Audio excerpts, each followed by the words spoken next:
असताना वृद्ध महिलेच्या गळ्यातील सोन्याची पोत जबरदस्तीनं खेचून नेल्याचा प्रकार जेल रोड भागातील मराठा कॉलनी इथं घडलाय।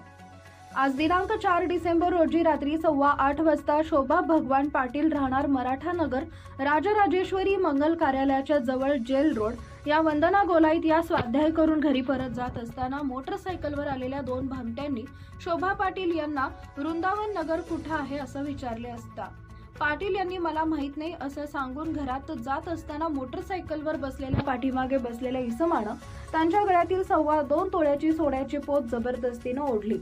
पाटील यांनी विरोध केला असता त्यांच्या तोंडावर मारून जखमी केलं। पाटील यांनी मदतीसाठी आरडाओरड केला असता शेजारी राहणारे गौरव सातभाई व इतर स्थानिक नागरिक यांनी चोरट्याचा पाठलाग केला, परंतु मोटरसायकलवर भरधाव वेगानं दोघे फरार झाले।